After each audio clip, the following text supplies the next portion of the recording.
자, 189페이지 해제권의 발생 밑에. 자, 해제권 발생관에서는 일단 이행지체에 의한 해제권 발생을 주목해 주시면 됩니다. 이행지체라는 건 채무자가 이행할 수 있음에도 불구하고 이행하지 않고 있는 채무자의 귀책사유, 고의 또는 과실로 이행하지 않고 있는 걸 말하고요. 원칙적으로 상당 기간을 정해서 이행을 최고한 후에 해제할 수 있도록 되어 있습니다. 일단 이게 기본이에요. 최고 후 해제. 다만 이제 이런 것들 중에서 최고 없이 해제할 수 있는 것들이 뭐가 있을까? 이런 것들을 좀 주목해 주시면 됩니다. 자, 반가로 1번은 이 최고를 할 때요. 상당 기간을 정해서 상당한 기간을 정해서 최고하라라고 되어 있는데 두 가지가 문제가 돼요. 기간을 정하지 않고 최고하거나 기간을 정했지만 상당하지 않은 경우. 기간을 정하지 않은 경우가 있을 수 있고 정했지만 상당하지 않은 경우가 있을 수 있죠. 이에 대해서 우리 대법원은 최고로서 효력이 있다. 이행지체를 이유로 하는 계약 해제에 있어서 최고는 반드시 기간을 명시해야 하는 것은 아니다. 따라서 기간을 정하지 않고 그냥 돈 내놔. 매도인이 매수인에게 빨리 잔금 내놔. 이렇게 기간을 정하지 않고 이행을 최고했다 하더라도 최고로서의 효력은 있고 상당한 기간이 경과한 후에 해제권이 생긴다라고 얘기합니다. 다음 페이지 반가로 2번. 쌍무계약에 있어서 당사자 한 편이 자기 채무 변제 제공을 하고 상대방의 최고를 했는데 상대방이 일부만 이행을 했다. 갑이 을에게 대금을 1억 받을 게 있어서 1억 내놔라고 했는데 을이 5천만 줬다. 나머지 5천은 끝끝내 이행을 하지 않는다. 1억 내놔라고 했는데 일부만 이행했다. 그럼 이 이행하지 아니한 부분에서 또 한 번 5천 내놓으라고 최고를 할 필요가 있는가? 최고할 필요 없다. 이렇게. 별도로 다시 최고할 필요가 없다. 이렇게 됩니다. 어쨌든 일부만 이행을 했고 나머지를 하지 않았다면 그 나머지는 이행지체에 빠진 거고 따라서 상당 기간 내에 나머지를 이행하지 않았다면 별도로 최고할 필요 없이 해제권을 취득하게 됩니다. 반가로 3번은요. 채무자가 미리 이행하지 않겠다라고 했어요. 이걸 이행 거절이라고 합니다. 매수인이 예를 들어서 매수인이 나 잔금 줄 생각 없다라고 미리 이행을 거절했다면 최고 없이 해제권이 일단 생겨요. 생겼는데 해제권은 있지만 아직 해제를 하지 않은 상태에서 매수인이 요 이행 거절 의사를 철회를 해버리면 철회를 하면 이행하겠다고 다시 말을 했어요. 처음에 이행 안 하겠다 그래서 해제권이 생겼는데 며칠 있다가 다시 이행을 하겠다 그랬어요. 말을 바꿨어요. 이때는 기존에 있던 해제권은 세몰하고 다시 최고 후에나 해제할 수 있다라는 게 우리 판례예요. 이렇게 연결해서 기억하세요. 반가로 3번. 이행을 거절했다면 최고 없이 해제할 수 있으나 그 이행 거절 의사가 적법하게 철회되면 그때는 최고 후에 해제할 수 있다. 이렇게 기억을 해주시면 됩니다. 4번 이행불능은 뭐죠? 이행불능은 이행할 수 없게 되는 상태. 당연히 채무자의 귀책사유로 이행불능이어야 되죠. 그래서 매수인이 매도인의 채무 불이행을 이유로 계약을 해제하는 건 괜찮지만 매수인이 매수인 자신이 이행불능이 됐어요. 자신의 잘못으로. 그럴 때 매수인이 계약을 해제할 수는 없겠죠. 매수인 귀책사유로 잘못한 놈이 귀책사유 있는 놈이 해제를 하는 건 아닙니다. 귀책사유 있는 놈의 상대방의 해제권이 생기는 거예요. 갑의 귀책사유로 이행할 수 없게 되면 을에게 해제권이 생기는 거고요. 을의 귀책사유로 이행할 수 없게 되면 갑에게 생기는 건데 을의 귀책사유로 이행할 수 없게 됐을 때 을에게 해제권이 생기는 거예요. 이건 있을 수 없죠. 그래서 매수인 귀책사유로 이행불능이 되었을 때 매수인이 계약을 해제할 수는 없겠죠. 당연하고요. 반가로 보는 이행불능과 관련해서 이렇게 돼 있어요. 반가로 보는 좀 상황을 이해하셔야 되는데 갑과 을이 매매를 했어요. 그리고 을과 병이 매매를 했어요. 근데 을의 갑에 대한 이전 등기 청구권. 요 을과 병 사이에서 보면 얘가 매도인이고 얘가 매수인이에요. 근데 이 매도인의 원소유자에 대한 이 이전 등기 청구권이 을의 채권자에 의해서 가압류가 됩니다. 을의 채권자가 이걸 가압류한 이유는 을이 이전등기 청구를 행사한다는 건 돈을 주면서 하는 거예요. 을이 갑에게 매매대금을 주면서 이전등기를 청구하는데 돈을 못 주게 하려고 이렇게 합류한 거예요. 그 매매대금 줄 돈 있으면 내 돈 갚아라 이런 뜻이에요. 어쨌든 매도인 을의 채권자가 매도인의 원소유에 대한 이전등기 청구를 가압류했을 때 을은 갑에 대한 이전 등기 채권 행사를 못하니까 등기를 못 넘겨받고 못 넘겨받으니까 병에게 못 넘겨주니까 병의 입장에서는 이행불능 아니냐 이런 생각을 할 수 있는데 우리 판례는 얘가 만약에 돈이 있다면 채권자한테 돈을 갖고 이 가압류를 해제시키면 그만이죠. 따라서 단순히 가압류만 된 것만으로는 이행불능이 아니고요. 요것만으로는 이행불능이 아니에요. 병의 입장에서 을이 요 가압류를 해제할 만한 돈이 없어야 돼요. 그래서 가압류만으로는 이행불능이 아니고요. 을의 무자력이란 말까지 나와야 이행불능이 된다 라고 생각하셔야 됩니다. 그게 반가로 5번에 있는 내용이다. 매도인 을이 원소유자 갑에 대해서 가지는 등기청권이 가압류되어 있을 때 이거를 해제시킬 수 없는 을이 무자력 상태에 있을 때 그럴 때 이행불능이 된다. 단순히 가압류되어 있다는 것만으로는 이행불능이 아니고 해제할 수 없다. 이런 경우도 있을 수 있어요. 갑과 을이 토지 매매나 건물 매매를 했는데 또 이 건물이 갑의 채권자에서 가압류가 됐어요. 갑의 채권자에서. 마찬가지예요. 가압류가 되어 있는 것만으로는 이행불능이 아니에요.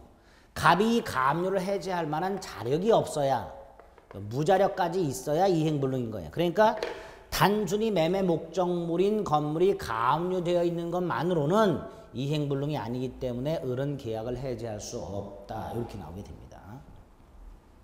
반가로 6번이나 반가로 7번. 자, 반가로 6번. 지방자치단체부터 땅을 샀어요. 땅을 샀는데 여기다 음식점을 지어서 음식점을 경영할 목적이에요.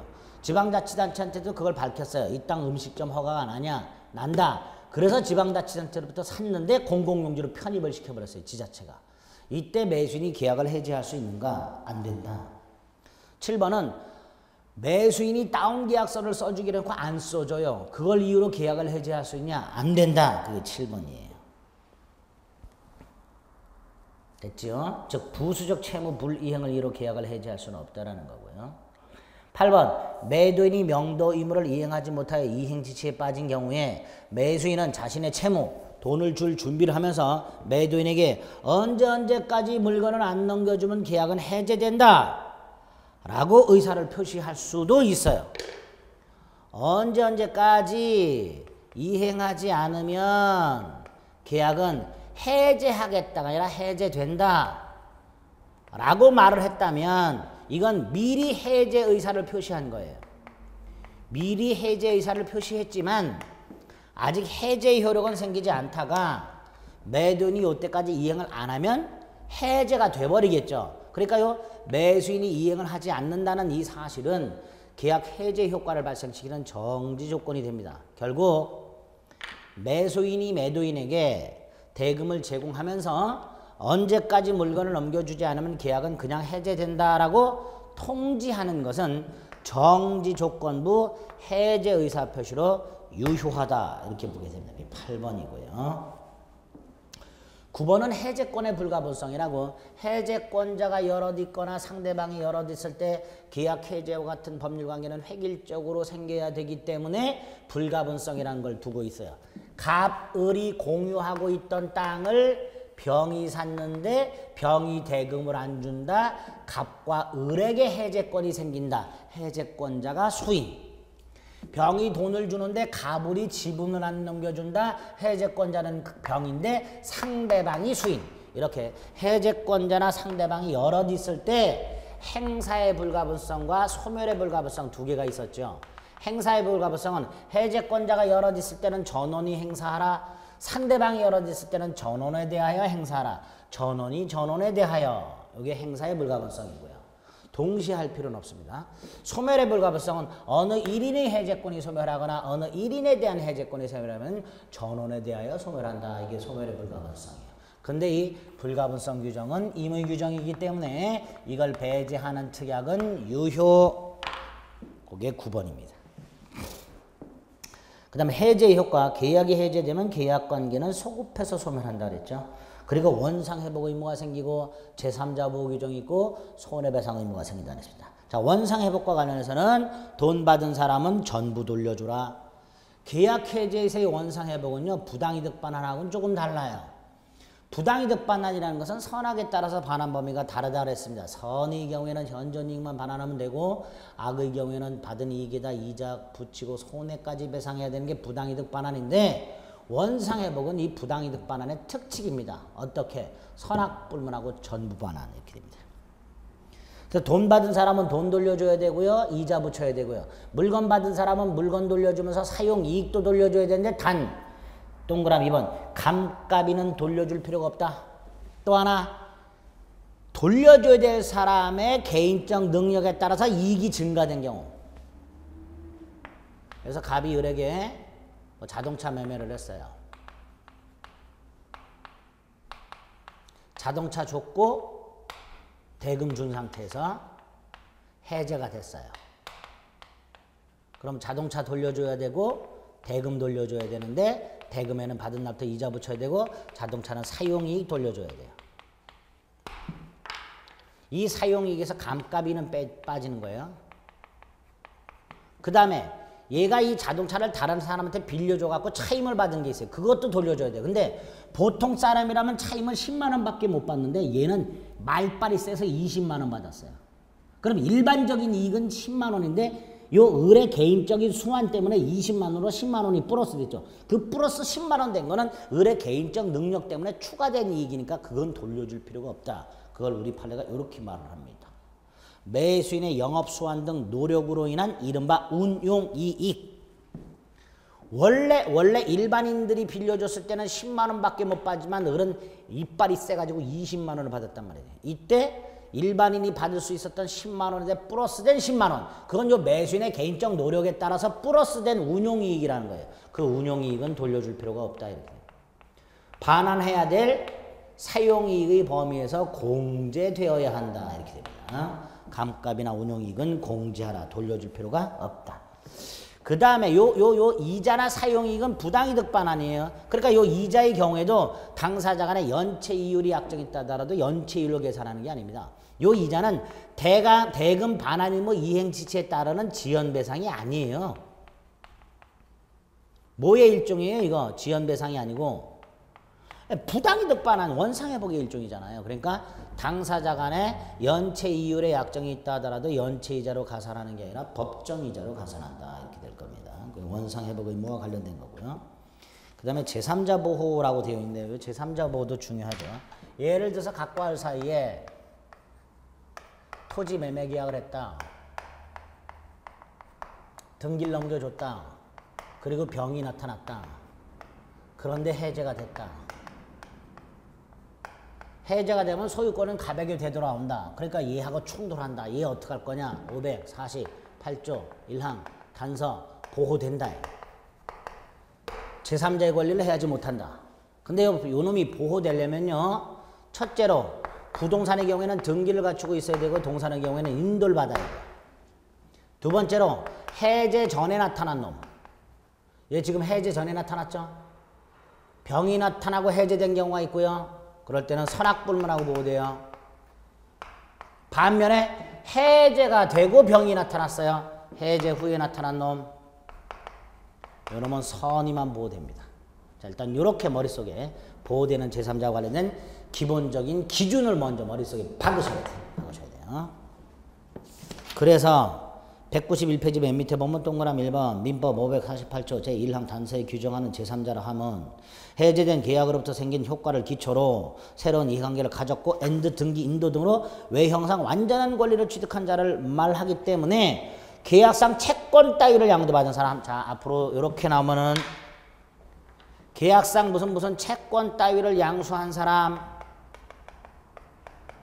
요걸 압류 가압류한 사람, 요걸 추심명령이나 전부명령 받은 사람, 요런 말 나오면 채권을 어쩌고 저쩌고 한 사람 나오면 요놈은 보호되는 제3자가 아니다라는 거. 따라서 아파트 분양권을 샀어요. 갑이 을에게 분양을 했고요. 그 분양권을 샀어요. 병이. 그런데 이게 해제됐어요. 요 놈은 채권을 산 사람이죠. 아파트 분양권은 채권이에요. 채권을 산 사람이니까 보호받는 제3자가 아니다. 아파트 분양권의 전득자는 보호받지 못한다. 2번도 계약 해제로 인하여 소멸되는 계약상의 채권 양수. 그 채권 압류 전부 제3자 아니다. 그렇죠? 반면에 그 밑에 판례는 해제된 매매계약에 의하여 채무자의 책임재산이 된 부동산을 가압류 집행한 가압류 채권자. 자, 해제된에서 끊으세요. 자, 그럼 요런 의미입니다. 각과 을이 매매계약을 했고요. 등기를 했어요. 을의 재산이 됐죠. 근데 을의 채권자가 있어요. 요걸 가압류했어요. 그리고 이게 해제가 됐어요. 그럼 요 놈을 뭐라고 부르냐 하면요. 요게 바로 여기에 나와 있는 거예요. 거기 동그라미 2번 주위에 밑줄 그어져 있는 거. 192페이지 동그라미 2번 주위에 밑줄 되어 있는 거. 해제가 된 매매계약에 의하여 해제된에서 끊어야 돼요. 해제된 여기서 끊고요. 매매계약을 통해서 매수인의 재산이 됐는데 그거를 가압류한 매수인의 가압류 채권자는 이 매매계약이 해제되었을 때 이놈 보호되는 제3자냐? 제3자다. 왜? 가압류 등기까지 되어버려요. 해제 전에 나타났어요. 보호되는 제3자가 되는 거예요. 그렇죠? 동그라미 3번 계약 해제 전에 목적물에 관해서 제3자에게 등기가 된 후 해제가 됐으니까 이 제3자는 보호가 되고요. 원래 이렇게 계약이 해제되면 소유권은 얘한테 복귀가 돼요. 복귀가 되니까 을에게 등기 말소를 청구할 수 있는데 만약에 이게 제3자에게 등기가 넘어가 있어요. 그럼 얘가 보호가 되니까 갑은 을이나 정을 상대로 등기 말소를 청구할 수 없다. 이렇게 얘기했고요. 동그라미 3번. 그 다음에 4번 계약 해제 전에 나타난 놈 뭐라 그랬어요? 해제 전에 나타난 놈은 선악불문하고 뭐 된다 그랬죠. 따라서 계약 해제 전에 나타난 제3자는 제3자가 알았거나 알 수 있었다 하더라도 보호가 된다 이런 뜻이에요. 선악을 묻지 않으니까 해제 전에 나타났던 놈은 이 계약이 해제될 수도 있다라는 걸 알았거나 알 수 있었다. 그거 상관없다. 선악불문하고 뭐 된다 이런 뜻이에요. 그게 동그라미 4번 내용이고요. 자, 5번 하고요. 6번 기역, 니은 요건 이제 좀 조심하셔야 돼요. 이건 이런 거예요. 5번 하고요. 6번은 따로 좀 기억을 하세요. 각과 을이 주택 임대차를 했어요. 주택 매매를 했어요. 그리고 을이 병과 임대차를 했어요. 그리고 얘가 인도 및 주민등록을 했어요. 그럼 주택임대차보호법상 대항력을 갖고 있네요. 그 상태에서 이게 해제가 됐어요. 이때 얘가 보호되느냐 이 문제가 생겨요. 얘가 보호된다는 건 얘가 임대인이죠. 그 임대인의 지위를 갑이 승계하는 거고요. 병이 보호된다는 건. 병이 보호되지 않는다는 건 갑은 임대인의 지위를 승계하지 않기 때문에 갑이 병한테 나가라 그러면 나가야 되는 거예요. 이때 병이 보호되느냐 보호되지 않느냐 우리 판례 이렇게 나눠요. 요 임대차 계약이 두 가지. 을이 소유권을 취득한 후에 임대차 계약이 있었냐. 을이 주택에 대해서 이전 등기한 다음에 임대차 계약이 있었냐. 또는 을이 소유권을 취득하지는 않았지만 이 주택을 점유한 상태에서 열쇠 같은 걸 받은 상태에서 계약을 했느냐. 요 두 가지 경우에는 보호된다예요. 우리 판례가. 반면에 을이 갑으로부터 전세 권한 또는 임대 권한만을 부여받았다. 매도인 갑으로부터 전세 권한이나 임대 권한만을 부여받은 상태에서 임대차를 했다면 병은 보호받지 못한다고 우리 판례. 그래서 이거는 키워드로 머릿속에 구별해서 기억해 주세요. 그래서 5번을 보면 소유권을 취득했다가 계약 해제로 소유권을 상실하게 된 임대인으로부터 해제가 되기 전에 임차받아 인도 및 주민등록 마친 게 이거예요. 을이 소유권을 취득했는데 계약 해제로 소유권을 상실하게 됐어요. 계약 해제로 소유권을 상실하게 된 임대인으로부터 해제가 되기 전에, 즉 소유권을 상실하기 전에 임대차를 했으니까 보호가 된다. 이게 동그라미 5번이고요. 동그라미 6번은 기억. 매매계약의 이행으로 목적물을 인도받은 매수인, 인도받았죠. 점유했죠. 니은 열쇠 받았죠. 그 상태에서 임대차 계약을 했다. 을이 아직 소유권을 취득하기 전이기는 하지만 병은 보호된다. 그러나 단순히 전세 권한만을 부여받았을 때는 병은 보호받지 못합니다. 자, 계약 해제의 마지막 손해배상. 계약이 해제되는 경우 보통 법정 해제가 일반적이고 채무 불이행을 이유로 해제가 되죠. 이렇게 채무 불이행을 이유로 계약이 해제되었을 때 채무를 불이행한 자한테 손해배상을 청구하겠죠. 이때의 손해배상, 자 551조 계약의 해지는 손해배상 청구에 영향을 미치지 않는다. 그래서 해지와 손해배상 청구는 별개의 권리다. 그래서 우리 판례 해제하지 않더라도 손해배상만 청구할 수도 있다. 계약의 해지는 손해배상 청구에 영향을 미치지 않는다. 두 번째, 이 손해배상은 이행이익배상입니다. 자, 우리 이행이익배상하고 실내이익배상을 좀 간단하게 구별할 수 있는 방법이 있을까? 있어요. 어떨 때는 실내이익배상이고 어떤 때는 이행이익배상이냐? 계약 자체가 무효인 경우에는 실내이익배상이고요. 계약 자체가 해제가 되었을 때는 이행이익배상입니다. 계약 자체가 유효한데 이행이 안 됐을 때 이때는 이행이익배상이에요. 그러니까 계약이 무효 또는 취소되면 실내이익배상인 거고요.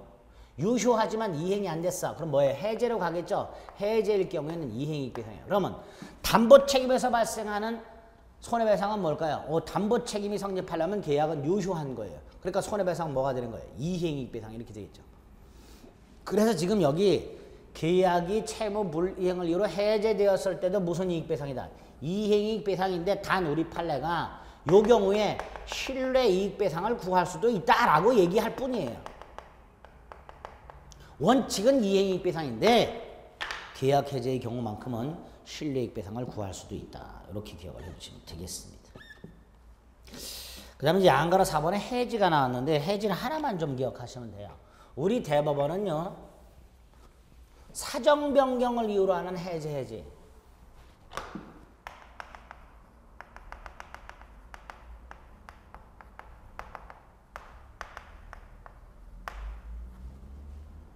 해지. 일단 해제할 수 있다예요. 있다인데 해제권을 인정한 적은 없어요. 사정 변경을 이유로 해제할 수는 있어요. 할 수 있는데 요건이 까다로워요. 아직 그 요건을 갖춘 경우가 없어요. 따라서 해제권 자체를 인정한 적은 없습니다. 반면에 해지할 수 있고요. 사정 변경을 이유로 해지권도 인정했어요. 인정한 경우가 있어요. 그 인정한 게 바로 요겁니다. 반가를 만 갑이 회사 이사직을 취임하면서 회사 채무를 보증을 섰는데 회사 채무를 보증을 섰는데 나중에 이사직을 사임하게 되었을 때 이 보증계약을 해지할 수 있느냐의 문제가 생겼어요. 회사에 이사직을 취임하는 갑이 회사 채무에 대해서 보증계약을 체결했는데 중간에 이사직을 사임하게 되었을 때 그 보증계약을 해지할 수 있는가? 우리 판례가 둘로 나눠요. 이 보증계약이 특정 채무 보증이냐? 회사가 이미 부담하고 있는 특정한 채무를 딱 보증한 거냐? 아니면 장래 발생하는 불특정 채무.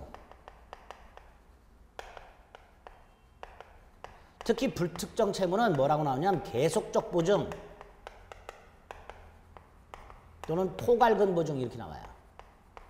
요거에 따라 좀 달라져요. 자, 갑이 이사직을 취임하면서 회사 채무를 보증을 섰는데 그 채무가 특정 채무라면 이사직을 사임하더라도 해지할 수는 없다예요. 반면에 갑이 이사직을 취임하면서 회사 채무에 대해서 보증을 섰는데 그 채무가 불특정 채무다. 계속적 보증이나 포괄근 보증이나 그러면 해지할 수 있다예요. 이렇게 나눠지게 돼요. 이렇게 나눠서 좀 머릿속으로 기억해 주세요. 그러면 반가로 1번 이렇게 돼 있죠. 회사의 이사가 채무액과 변제기가 특정돼 있는 채무를 보증계약을 체결했을 때는 계속적 보증이나 포괄 근보증의 경우와는 달리 이사직을 사임했다 하더라도 보증계약을 해지할 수는 없다. 그러면 계속적 보증이나 포괄 근보증과는 달리 해지할 수 없다 그랬으니까 이 경우에는 해지할 수 있다 이렇게 되겠죠. 이렇게 나눠서 기억을 좀 해 주실 필요가 있습니다. 양가로서의 방가로 1번. 방가로 2번은 뭐 됐고요. 자, 이렇게 해서 계약 총론과 관련된 판례들을 좀 중요한 것들을 체크해서 일일이 다 확인을 좀 해봤습니다. 자, 207페이지 계약 강론으로 가봅니다. 자, 계약 강론은 매매가 있고 임대차가 있는데 매매에서는 매매 예약, 계약금, 담보책임, 환매 이런 판례들을 좀 조심하셔야 그랬죠. 먼저 매매 예약이 나왔네요. 207페이지 매매 와서 매매 예약. 자, 일단 매매 예약은 계약인데요. 매매 예약도 계약인데 본 계약이 아니고 본 계약 체결을 계약하는 거예요. 각과 알이 만나서 1월 10일 날 만나가지고 야 우리 2월 10일 날 본 계약을 체결하자. 자 라고 약정. 각과 알이 1월 10일 만나서 야 우리 2월 10일 날 만나서 본 계약을 체결하자라고 약정. 요걸 매매 예약이라고 불러요. 이 매매 예약은 일방 예약을 원칙으로 합니다. 우리 민법이 일방 예약만 있어요. 일방 예약이란 건 예약 당사자 중 어느 한 사람에게 예약 완결권을 줘요. 형성권이에요. 이 예약 완결권과 관련된 판례가 몇 개 쌓여 있습니다. 자, 먼저 양가로 1번. 일방 예약이 성립하려면요. 일방 예약이 성립했다는 건 나중에 본 계약이 일방적으로 체결이 돼요. 상대방과 협의 과정을 거치진 않아요. 그러니까 당연히 일방 예약 당시에 미리 본 계약 내용이 정해져 있거나 기준이 있어야 되겠죠. 그래야 나중에 본 계약을 협의하지 않고 체결하게 될 겁니다. 그게 양가로 1번. 일방 예약이 성립하려면 그 예약의 타자와 맺어질 본 계약의 요소가 되는 내용이 일방 예약 당시 확정되어 있거나 적어도 확정할 수 있는 기준이 있어야 할 것이다. 2번 예약관계권은 형성권이다. 형성권의 경우에는 행사기간이 정해져 있다면 그 기간 내에 행사하겠지만 행사기간이 정해져 있지 않다면 10년의 제척기간 여기 기본이죠. 특히 10년의 제척기간이 있을 때 상대방은 물어볼 수 있다. 최고 예약완결권 행사협의 확답을 최고할 수 있다. 확답을 받지 못했다. 그럼 예약은 효력을 잃는다. 이렇게 될 거예요. 양가로 2번 예약완결권은 제척기간 경과로서 말합니다. 형성권 행사기간은 제척기간이라고 했어요. 자, 제척기간은요. 두 가지를 떠올리시라고 했어요. 첫째가 중단정지라는 게 있을 수 없다. 제척기간은 중단정지가 있을 수 없다. 또 하나가 기간도과 여부는 법원이 직권조사한다. 이게 제척기간의 특징이에요. 특히 이 두 번째 거는 중단정지가 없다는 건 기간 경과로 그 권리는 소멸한다 라는 뜻입니다.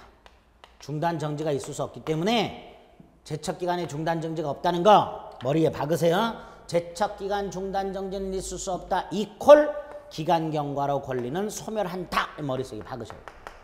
그래서 양가로 위에 5번째 줄, 4번째 줄 매매 예약 완결권의 제척기간이 도과하였는지 여부는 소위 직권조사 사항으로 당사자 주장이 없다 하더라도 법원이 당연히 고려한다 하고 그 밑에 확인 지문 예약 완결권의 제척기간이 지난 경우 권리는 소멸한다. 이게 근데 기출 지문이 소멸하지 아니한다. 이렇게 그래서 틀린 거예요.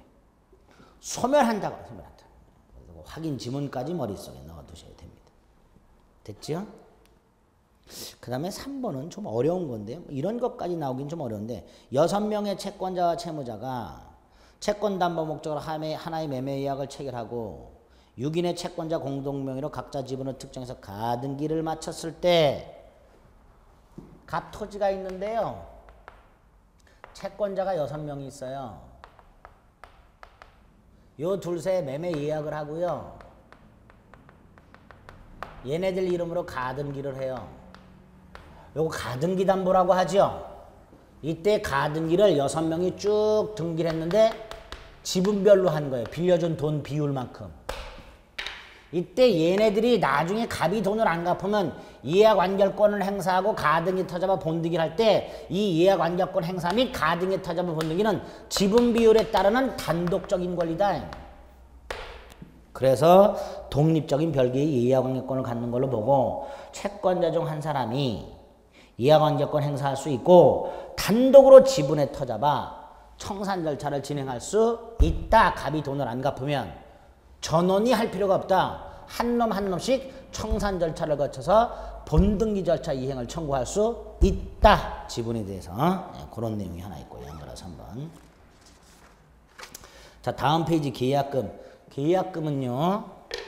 매매와 같은 유상계약을 체결하면서 일방이 타방에게 교부하는 금전 기타 유가물 두 가지 꼭 먼저 기억하셔야 했어요. 대금 일부의 성질이 없는 게 원칙이기 때문에 계약이 이행되면 반환하는 것을 원칙으로 한다. 반환하는 것을 원칙으로 한다. 계약금은 대금 일부의 성질이 없다. 따라서 계약이 이행되면 반환하는 것을 원칙으로 한다. 단 금전으로 계약금을 줬을 때 당사자가 대금에 충당하는 관행이 있을 뿐입니다. 그래서 계약금은 대금 일부의 성질이 없다는 걸 원칙적으로 좀 기억하셔야 되고요. 두 번째로 계약금을 주기 위해서는 계약금 계약이라는 걸 따로 해야 되는데 이 계약금 계약은 요물계약이면서 매매계약의 종된 계약이면서 독립된 계약 이렇게 따라서 계약금을 주기로 약속만 했다면 계약금 계약은 성립하지 않은 거예요. 그래서 양가로 1번 먼저 6번째 줄 요게 원칙입니다. 양가로 1번에 교부자가 계약금의 잔금 또는 전부를 지급하지 않는 한 계약금 계약은 성립하지 아니하므로 자, 각과 을이요. 매매 계약을 하면서 1억 매매 계약을 하면서 1천 계약금을 주기로 했는데 언제 주기로 했나? 1월 20일 날. 그러면 계약금을 주기로만 약속했지 아직 계약금을 안 줬죠. 안 줬으니까 계약금 계약은 성립하지 않은 거고요. 따라서 을이 약속한 계약금을 주지 않는다 해서 이 주계약 자체를 해제할 수는 없다가 원칙이에요. 원칙. 이유는 계약금 계약은 요물계약이기 때문에 계약금을 주기로 약속만 한 것 갖고는 계약금 계약이 성립하지 않는다예요. 계약금을 주고 받아야 계약금 계약이 성립합니다. 그러니까 이런 판결이 나올 수밖에 없는 거예요.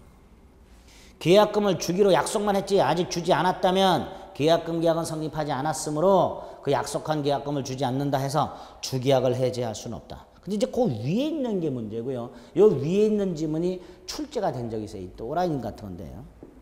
위에 있는 건 이렇게 돼요. 교부자가 계약금의 잔금이나 전부를 약정대로 지급하지 않으면 상대방은 계약금 지급 의무 이행을 청구하거나 그 지급 의무 불이행을 이로 계약금 약정을 해제할 수 있고 나아가 이런 약정이 없었더라면 주계약을 체결하지 않았을 것이라는 사정이 인정된다면 주계약도 해제할 수도 있을 것이다.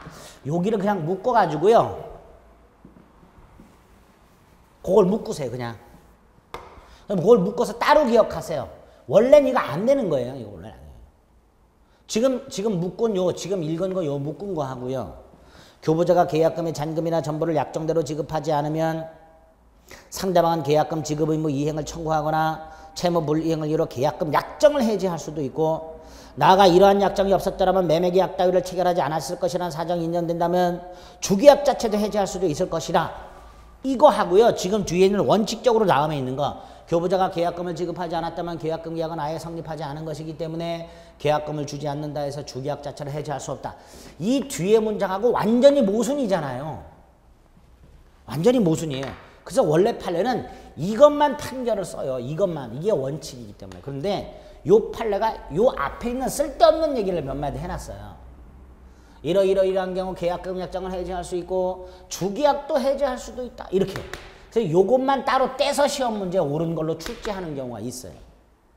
요건 어쩔 수 없이 원칙 요거 머릿속에 넣되 이 원칙과는 완전히 모순되는 표현이 이렇게 앞에 한 덩어리 있다. 그리고 요 덩어리도 시험 문제 나올 수도 있다. 이렇게 따로 어쩔 수 없이 기억을 해 두셔야 됩니다. 그 다음에 계약금은 특약이 없는 한 절대로 위약금의 성질을 갖지 않습니다. 그래서 계약금을 위약금으로 하기로 하는 특약이 없다면 계약금은 위약금으로 상대방이 당연히 귀속되는 건 아니다. 예를 들어서 각과리 계약을 했고요. 1억 계약. 계약금을 1천을 줬어요. 그런데 얘가 채무를 이행하지 않아요. 그래서 갑이 계약을 해지를 했어요. 이때 이 1,000만 원이 손해배상으로 갑에게 귀속되느냐? 그러려면 특약이 있어야 돼요. 손해배상에 귀속시키기로 하는. 만약에 특약이 없다면 갑은 1,000만 원 돌려주고 따로 손해배상 청구하는 거예요. 그게 판례입니다. 그래서 계약금이 손해배상에 충당하기 위해서는 반드시 특약이 있어야 된다. 그게 반가로 1번입니다. 그다음 반가로 2번. 계약의 한쪽 당사자인 을의 잘못으로 계약이 해제되었을 때는 위약금 약정이 없고 갑의 잘못으로 해제되었을 때만 위약금 약정이 있습니다. 이렇게 해놨어요. 갑이 위반했을 때는 손해를 배상하기로 한다. 을이 위반했을 때는 손해를 배상한다. 이런 게 없어요. 이럴 때 만약에 을이 위반을 했을 때 이 위약금 약정을 을이 위반한 경우에도 적용할 수 있는가? 아니죠. 위약금은 반드시 특약이 있어야만 위약금이 되는 거예요. 그러니까 어느 한쪽이 위반했을 때 위약금 약정만 있고 다른 쪽이 위반했을 때 위약금 약정이 없는 경우, 이때 이 다른 쪽 위약금 약정이 없는 놈이 위반했을 때 약정이 있는 놈의 그 약정을 여기다 끌어다 적용할 수 있는가? 적용할 수 없다. 실제 손해만 배상 청구할 수 있을 뿐이다. 이렇게 되는 거예요. 그래서 을의 귀책 사유로 계약이 해제되었을 때는 위약금 약정이 없고 갑의 귀책 사유로 했을 때는 위약금 약정이 있는데 얘가 잘못했을 때는 위약금 약정이 있는데 얼마 주기로 얘가 잘못했으면 위약금 약정이 없어. 근데 얘가 잘못을 했어. 이럴 때 갑의 위약금 특약을 여기다 갖다 붙일 수 있는가? 아니다. 그래서 을에게 당연히 위약금 지급 의무가 생기는 건 아니고 갑은 실제 손해배상만을 청구할 수 있을 뿐이다. 이렇게 되죠. 왜? 을이 잘못했어요. 위약금 특약은 없으니까. 위약금은 반드시 특약이 있을 때만 위약금을 주게 됩니다. 자, 그 다음 이제 계약금 계약에서 우리 민법상 계약금의 기능이 해약금이죠. 해약금이라는 게 뭐예요? 갑과 을이 계약을 하고 계약금을 주고받았다. 그럼 양당사자에게 뭐가 생긴다? 해제권이 하나씩 생긴다. 이걸 계약금 해제권이라고 불러요. 이렇게 양당사자에게 해제권을 발생시키는 계약금의 기능을 해약금이라고 하는 거예요. 일단 계약금을 주고받으면 양당사자에게 해제권이 생깁니다. 이거 채무 불이행을 이유로 하는 해제권 아니죠? 자, 이때 이 해제권을 언제까지 어떻게 행사하는가의 문제하고요. 효과의 문제를 머릿속에 일단 박으셔야 돼요. 언제까지 하는가? 당사자 일방이 이행에 착수할 때까지. 따라서 당사자 일방이 이행에 착수했냐 안 했냐가 판례로 나오게 될 것이고요. 다툼이 생길 테니까. 그 다음에 어떻게 행사하는가? 교부자는 포기하고 계약금을 준 사람은 계약금을 포기하고 받은 사람은 배액을 상환하고 이렇게 행사하는 거예요. 이렇게 계약금 해제했을 때 계약관계는 소급해서 소멸합니다. 그러나 원상회복이란 건 생기질 않아요. 이행 착수 전에 해제하는 거니까 손해배상도 생기지 않습니다. 채무 불이행을 이유로 하는 게 아니니까 일단 요거 머릿속에 딱 기초가 되는 거니까 박아두시고 이제 요거와 관련된 판례들을 몇 가지 확인하시면 됩니다. 양가로 3의 반가로 1번은 이행 착수의 개념이고요. 단순히 이행 준비만은 부족하다. 그러나 이 계약령에 들어맞는 이행 제공까지 갈 필요는 없다. 우리 대법원은 매수인이 중도금을 현금이나 자기압수표나 은행도어음, 은행 이름이 찍혀있는 어음, 문방구어음 말고요. 최종적으로 은행에 지급 제시가 되는 어음, 이런 걸로 지급했을 때는 이행 착수로 보게 됩니다. 반가로 1번. 반면 오른쪽 반가로 3번. 매도인이 매수인에게 이행을 최고하고 잔대금 지급을 구하는 것만으로는 이행 착수가 아니다. 그 반가로 2번은 이런 거예요. 갑과 을이 매매를 했고요. 얘가 매수인이에요. 중도금을 지급해야 되는데 중도금이 없어가지고 돈이 없어서 병에대해서 갖고 있는 채권. 을이 갑한테 와서 야 내가 병한테 받을 돈이 있는데 이거를 너한테 넘길게. 채권을 양도 뭐 대신 중도금 지급을 가름해서 을이 중도금을 줄 돈이 없으니까 병에 대해서 내가 받을 돈인데 이걸 주겠다 라고 하는 그 자리에 채무자가 동석. 얘가 동석. 그래서 얘가 오케이 얘도. 그러면 이것도 이행 착수로 본다. 우리 판례. 그게 반가로 2번. 매매계약 당시 매수인이 중도금 지급에 대신해서 매도인에게 제3자에 대한 채권을 넘기기로 하면서 그 자리에 그 제3자도 참석했을 때 이행 착수다. 양가로 4번 이행기 전에도 이행 착수할 수 있고요. 그래서 양가로 5번 중도금을 이행기 전에 제공했어요. 이행 착수했지요. 매도인은 더 이상 계약금의 배액을 상환하고 해지할 수 없다. 6번 당사자의 일방을 한 양당사자는 중 어느 한 사람을 말합니다. 따라서 매수인이 중도금을 지급했다면 이행 착수한 거죠. 그럼 설령 매도인은 전혀 이행에 착수한 바가 없다 하더라도 둘 중에 한 사람이 이미 이행에 착수한 거니까 매도인도 매수인도 더 이상 계약금 해제는 할 수 없다. 이렇게 되겠죠. 그 양가로 6번 잘 나오는 지문입니다. 그 다음에 7번 이렇게 약정 해제권이 있는 상태에서 계약금을 주고받은 상태에서 각과 을에게 계약금에 의한 해제권이 하나씩 있는 상태에서 을이 채무 불이행이 있으면 갑에게는 을의 채무 불이행을 이유하는 법정 해제권이 하나 더 생겨요. 다시 말해서 계약금을 주고받음으로써 약정 해제권이 각각의 당사자에게 있다 하더라도 그런 해제권이 하나씩 있다 하더라도 어느 일방의 채무 불이행을 이유로 하는 법정 해제권 발생에는 아무런 영향을 주지 않는다. 법정 해제권 별도로 발생할 수 있다. 그게 7번입니다. 그래서 계약금에 의해서 약정 해제권이 유보되어 있다 하더라도 채무 불이행을 이유로 얼마든지 계약을 해제할 수도 있다. 이렇게 되겠죠. 매매계약과 관련해서 매매예약하고 계약금과 관련된 내용들을 확인하시면 됩니다. 다음 페이지는 이제 매매계약의 성립과 관련된 건데 양가로 1번은 본 거고요. 양가로 2번은 우리 흔히 가계약이라는 걸 하게 되는데요. 가계약은 매매예약인 경우도 있고 본계약인 경우도 있습니다. 가계약은 매매예약인 경우도 있고 본계약인 경우도 있는데 본계약으로 보는 거예요. 가계약서를 작성할 당시에 목적물과 대금이 특정되어 있고 중도금 지급 방법에 관한 합의까지 있었다. 중도금은 뭐 송금하기로 한다. 이렇게. 그러면 설령 가계약서에 잔금 지급 시기가 기재되지 않았고 후에 정식 계약서가 작성되지 않았다 하더라도 그 가계약 자체가 매매계약이다. 양가로 3번은 목적물로부터 발생한 과실을 누가 수취하는가? 이렇게 기억하셔야 했죠. 목적물 인도 전과 후로 나눠서 인도 전에는 매도인, 인도 후에는 매수인이 수취하도록 우리 민법은 규정을 두고 있는데 인도 전과 후로 나눠서 다만 우리 대법원이 인도 전이라 하더라도 매수인이 대금을 전부 지급했다면 이때는 매수인이 수취하는 예외적인 판례가 하나 있다. 그게 양가로 3번. 그러니까 4번 매매 목적물이 인도되지 않았고 또 매수인이 대금을 완지하지도 않았다면 설령 매도인의 이행지체가 있다 하더라도 과실은 누구에게? 매도인에게 귀속되는 것이고 따라서 매수인은 인도 의무 지체를 이유하는 손해배상을 구할 수 없다. 왜? 매수인도 대금을 안 준 상태니까요. 그렇죠? 과실은 누가 수취하는 거예요? 인도 전에는 매도인. 원칙으로 합니다. 이렇게 매매계약의 성립과 효력과 관련된 내용들까지를 좀 살펴봤습니다. 그리고 이제 담보 책임하고요. 임대차 관련된 중요한 판례들은 시간을 달리해서 또 잠시 더 살펴보도록 하겠습니다.